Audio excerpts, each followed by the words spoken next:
السلام عليكم. أظن أني لازم أتكلم بموضوع بشكل مهم جدا، وهي يتعلق حول فلسطين وإسرائيل. أول شيء، كلنا عارفين عن الحرب بين فلسطين وإسرائيل، ويصير محاربة بيناتهم، والحرب بيناتهم ما زالت مستمرة. والعرب قاعدين يدعمون القضية الفلسطينية، واللي يشوفوها مساكين وما عندهم بيت، وكل هذا من وراء الكيان الصهيوني المحتلة اللي هم إسرائيل. وهذا الشيء يخلي العرب يدعمون القضية الفلسطينية من البداية بس، ويحاربوها ضد إسرائيل والوساختها. لكن عكس بالموضوع الغربي، هدول اللي هم الكفار سواء أمريكا أو أوروبا، الموضوع عكس تماما. سواء الشعب والحكومة يدعمون قضية إسرائيل هدول، لأن يشوفوها الناس مساكين ما لهم دم، وهذا الشيء خلاهم حرفيا يدعموها بشكل كبير ويحاربون ضد العرب. ف لكن بآخر زمن نوعا ما تقريبا هنا يصير حرب إعلامية، يعني حرب إعلامية يصير بها بشكل كبير وبشكل قوي.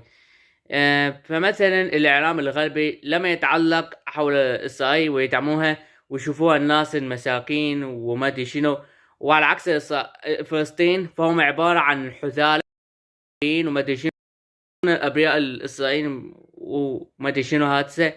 فأنا ما يهمني بهذا الشيء بالموضوع.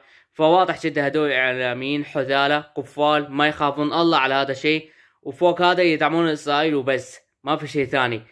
وحتى يظهرون كجانب إنساني بطريقة تافهة، طريقة ما لها أي فائدة بالموضوع. يعني السلام بهذا العالم لا توجد السلام، بالعكس توجد به مشاكل ناحية الحروب، ناحية الإعلام، وغير من هاي المشاكل. حتى دولنا العربية تصير بها نفس المشاكل. فعلى الرغم من الشعوب العربية يدعمون قضية فلسطينية بآخر فترة وما زال مستمرة، لكن في بعض الناس أقدر أعتبرهم حثالة قادرين أغبياء ما يخافون الله على هذا الموضوع اللي أمام فلسطين ومساكنها. والغرب هدول يدعمون هاي القضية الإسرائيلية وتحديدا مشاهير، فهم أصلا ما يعرفون أساسا عن التاريخ الأسود بإسرائيل وحثالتها، وخصوصا بأفعالهم الوسخة وغير الإنسانية. وطبعا ما أحتاج بهذا التاريخ كله، لأن خايف يحتفل بهذا اليوتيوب. عموما هذا التاريخ أقدر أعتبره التاريخ الأسود أمام إسرائيل، التاريخ الأسود أمام الكيان الصهيوني بدون أي رحمة، بدون أمام الأبرياء الفلسطينيين بدون أي رحمة. يعني يتعاملون مع فلسطين كأنهم حيوانات، أقسم بالله يتعاملون مع فلسطين كأنهم حيوانات بس. حتى الدول الخليجية أقسم بالله ما أثق بهم نهائيا. هذول ما يدعمون فلسطين ولا يدعمون إسرائيل، هم ساكتين لا أكثر. حتى محمد صلاح ومحمد رمضان ساكتين بهذا الموضوع، لا بالقضية الفلسطينية ولا بالقضية الإسرائيلية. حتى السوشيال ميديا بالأمانة مو مهتمين أبدا بالقضية الفلسطينية، بالعكس هم تابعين له بإسرائيل وحثالتها. ليش؟ الله أعلم. يعني تخيل لما واحد يدعم القضية الفلسطينية وينشر على كل المنشورات سواء فيسبوك، انستغرام، تيك توك، هنا ينحذف المقطع النهائية ويسوي لك باند. والسبب هي انتهاك العدوانية بالمحتوى.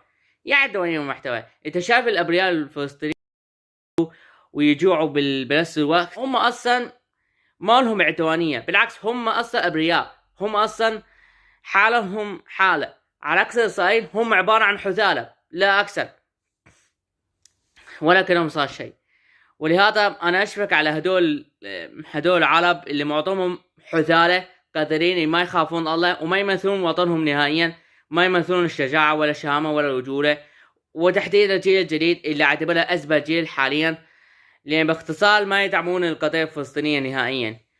وانا كنت عارف ان هدول البشر عبارة عن طفيليات ما يخافون الله، وكل ما يسوونه هي مصلحتهم الخاصة، سواء على ناحية الغرب او على ناحية العرب. فهدول كلهم بشر حثالة، بشر عبارة عن طفيليات.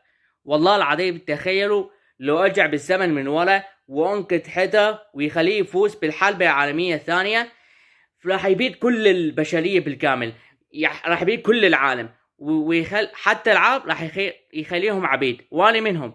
بس هاي المرة ما راح اكون عبيد زيهم، بالعكس راح اكون راح اكون ناسي مس هيتا واكون تابع له، واقطع على كل العالم الخونة اللي ما يخافون الله نهائيا.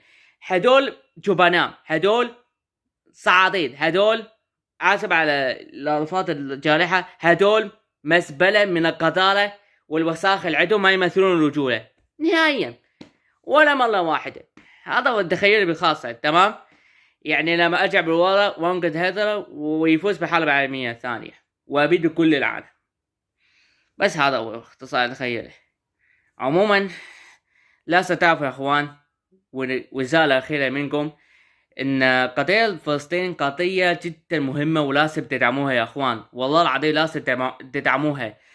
يعني القضية دي لازم تكون مهمة بكل العرب تقريبا، سواء باليمن، مصر وغيرها من الدول العربية أخرى.